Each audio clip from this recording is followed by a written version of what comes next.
يا صباح الأمل، يا صباح الرضا، يا صباح التفاؤل. أحلى صباح على أحلى متابعين. النهاردة هنعمل مع بعض كيكة جميلة جدا من أحلى الكيكات. بصراحة كيكة خطيرة. انسى أي طريقة للكيكة عملتيها قبل كده، جربي الطريقة دي، بجد عظمة، حاجة كده بجد خيال، هتعجبك جدا. أحلى بجد من الجاتو، حاجة كده خطيرة. نقطع كده حتة مع بعض ونشوف الجمال ده عملناه ازاي. بصوا بقى الكيك بتاعنا قد ايه هش وجميل، بسم الله، حاجه كده عظمه بجد اهي. شايفه الجمال؟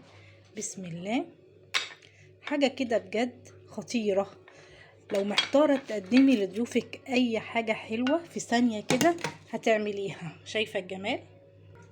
تعالوا ندوق بقى الكيكه الخطيره دي. بصوا قد ايه هي هشه، خطيره بجد، حاجه كده عظمه بجد جميله. تعالوا بينا كده نسمي الله ونصلي على الرسول ونشوف الطريقة الهايلة للكيك ده. يلا بينا. السلام عليكم، ازيكم يا حبايبي؟ عاملين ايه؟ يا رب تكونوا بألف خير وسعادة وراحة بال. اللهم صل وسلم وبارك على سيدنا محمد وعلى آله عدد كمال الله وكما يليق بكماله كما وكيف. اهلا بكم حبايبي في قناتي الاكل احلى مع ولاء. النهارده هنعمل كيك خطيرة خطيرة بجد بجد، كيكة من احلى الكيكات، حاجة كده سهلة وبسيطة وفي نفس الوقت يعني كيكة تحفة تحفة بجد، هتعجب الكبار والصغار يا جماعة، ان شاء الله تعجبكم. اول حاجة هنسمي ونقول بسم الله ونقول المقادير بتاعتنا. بسم الله. معايا كوبايتين اتنين من الدقيق المنخول، كوباية سكر، نص كوباية من الزيت، كوباية من اللبن، كيس بيكنج باودر، 2 فانيليا، كيس او باكت كريم كراميل، 3 بيضات، تمام، بدرجة حرارة الغرفة. اول حاجة هنعملها بسم الله، هجيب الشفشق بتاعي وانزل عليه بسم الله باللبن والسكر والزيت، تمام، وهنزل عليه كمان بالكيس الكريم كراميل. هستبعد الصوص بتاع الكريم كراميل دوت، هستبعده دلوقتي خالص، مش محتاجاه، تمام. والبيض برضو هستبعده شوية كده، وهفتح الكيس بتاع الكريم كراميل ده وهحطه في الشفشق مع المكونات اللي حطيناها. بسم الله. هنزل بمحتوى الكيس كله، وهاخد بقى المكونات دي كلها اضربها في الخلاط. هنا الخليط بعد ما ضربناه كده تمام، تقل معايا خالص زي ما انتوا شايفين. هبتدي اخد كوبايه كده من الخليط ده، بسم الله، انزل بكوبايه كده اهي، واشيلها بقى في التلاجة كده تمام. هاخد احطها في التلاجة دلوقتي. هنا بقى بقيت الخليط هعمل فيه هبتدي انزل بقى بكوبايه كبيره بالبيض طبعا، بسم الله. هنزل بقى ب3 حبات البيض اللي قلنا عليهم، بسم الله. وهنزل بكيسين الفانيليا، بسم الله كده تمام. وهاخد بقى الخليط ده اضربه تاني في الخلاط. قبل ما اضرب الخليط في الخلاط يا جماعة، هنزل بمعلقة حلوة كبيرة من الخل ده حلو جدا، بيفتح لي الكيك وبيخليه جميل جدا، تمام، وبيخليه هش كمان كده. ده الخليط بعد ما ضربناه تمام. هنجيب بولة بقى وطبق حلو كده ونبتدي ننزل بيه، بسم الله، تمام.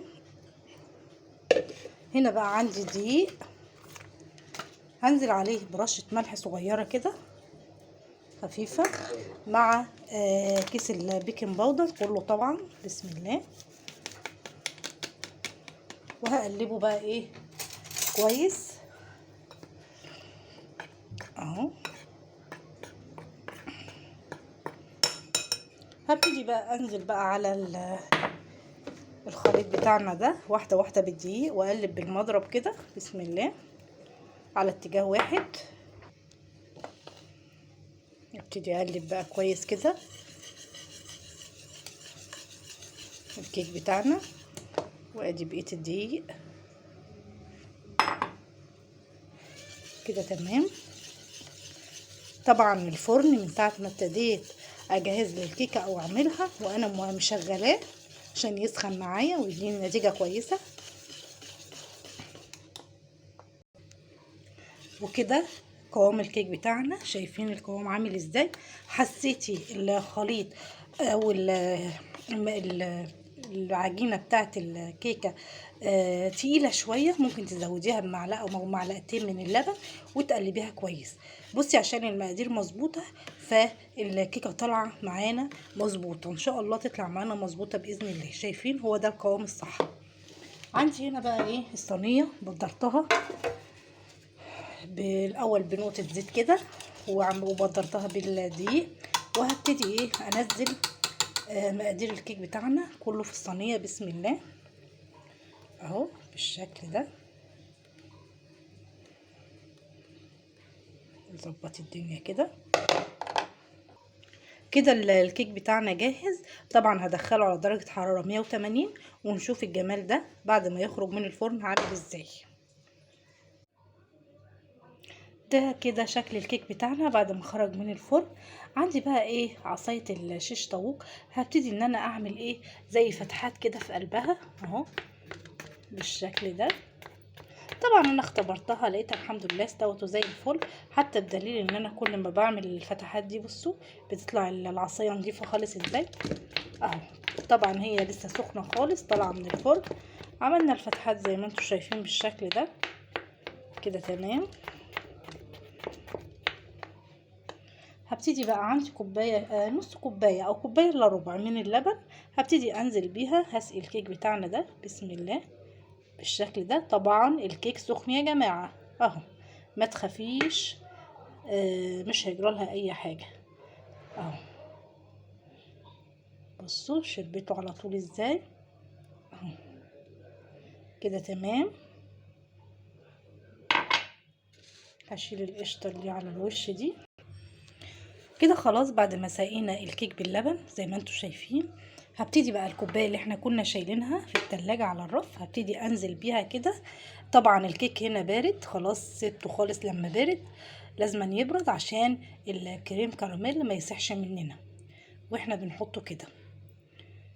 وهنبتدي بقى ايه نفرد الكريم كراميل كده على الكيك.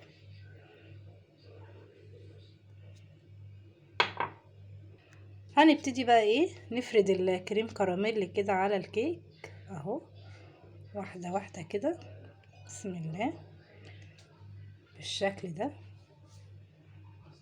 كده كويس. بعد ما فردنا بقى الكريم كراميل على الكيك، هنجيب بقى الصوص بتاع الكريم كراميل ونبتدي بقى نعمل ايه خطوط كده بالراحة، طبعا خطوط عشوائية كده اهو بالشكل ده.